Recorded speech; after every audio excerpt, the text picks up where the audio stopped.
Okay, so when you hear the word orchid, what comes to mind? Probably a pretty flower on a windowsill, right? Well, today we're going to go way beyond that.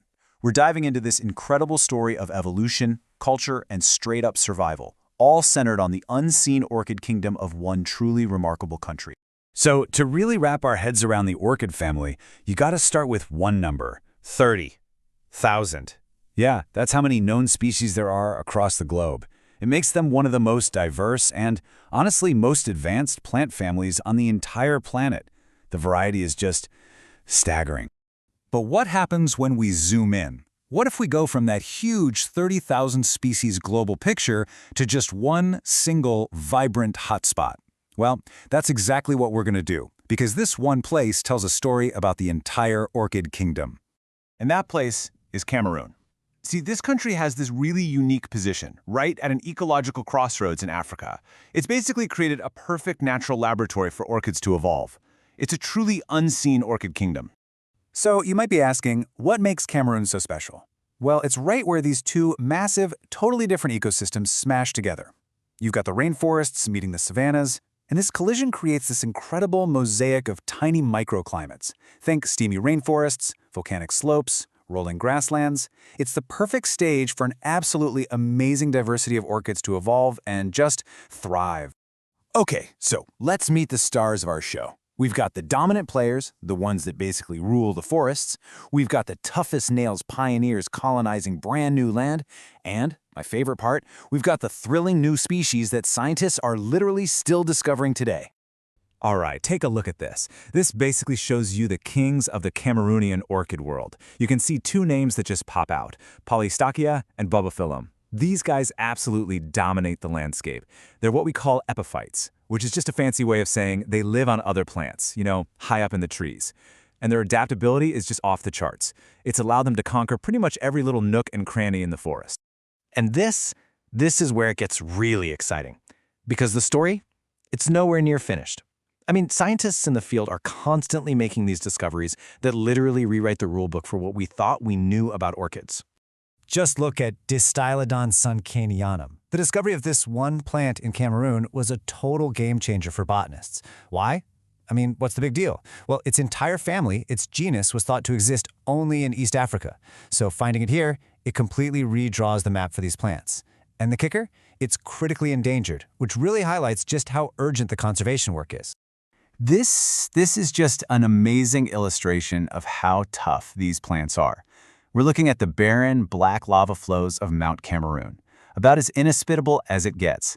And what's the first thing to show up? Orchids. On the newest lava flow from 1999, you can already see a few hardcore species have taken root. Then you look at the older flows, and you can see how these pioneers literally paved the way for a richer, more complex orchid community to build up over the decades. It's incredible.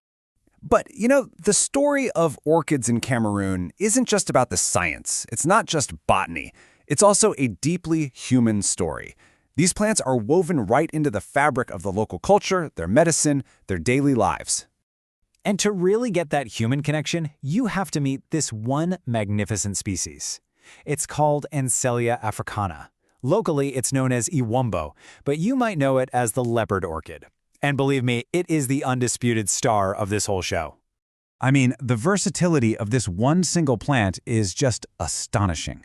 It's not like they used one little part for one little thing. No, as you can see here, the pseudobulbs, the roots, the leaves, all of it is used in traditional medicine. And they treat everything from coughs and diabetes to, get this, even psychiatric conditions.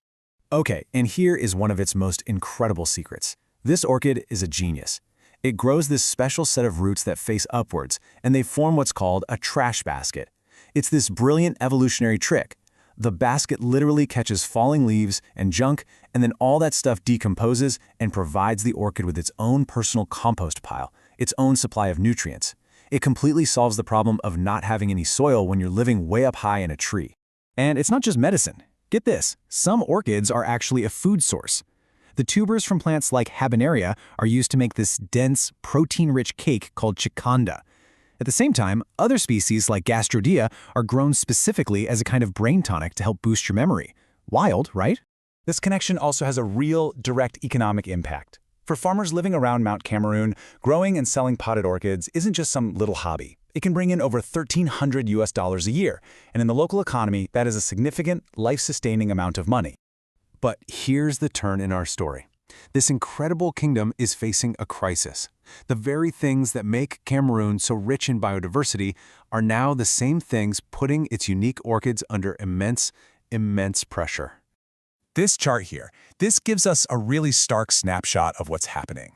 We're looking at the Mbam-Minkam hills. And yeah, most of the species are doing okay, they're stable. But look at the red and yellow bars. That's a significant number of species that are already classified as either vulnerable or endangered. And this is just one area. There are so many more orchids across the country that haven't even been evaluated yet. This is a huge warning sign. So what's causing this? What's driving the decline? Well, it's not just one thing. It's really a combination of 4 major pressures all hitting at once. You've got habitat loss from farms and plantations. You've got unsustainable harvesting for food and medicine. Then you have the growing stress of climate change. And finally, something a lot of people don't think about, the loss of the essential fungal partners in the soil that these orchids literally cannot live without.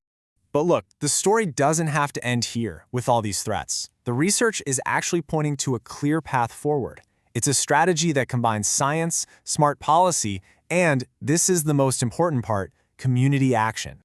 So the strategy is basically a 3-pronged attack. First, we need to do a better job of managing the protected areas that already exist. Second, we need to promote the cultivation, the farming, of these important species so we can take the pressure off the ones in the wild.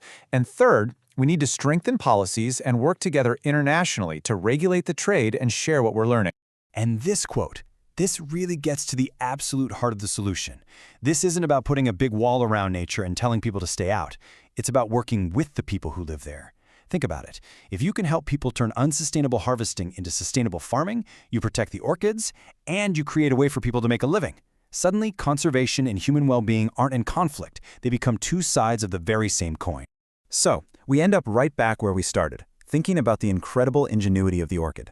Remember that leopard orchid? It builds its own tiny world, its own little ecosystem in the branches of a tree, just to make sure it can survive. So the question that leaves us with is this. If an orchid can do that for itself, how can we become better stewards of the much larger ecosystem, the forests, the climate, and the human communities that this entire, amazing, unseen kingdom depends on?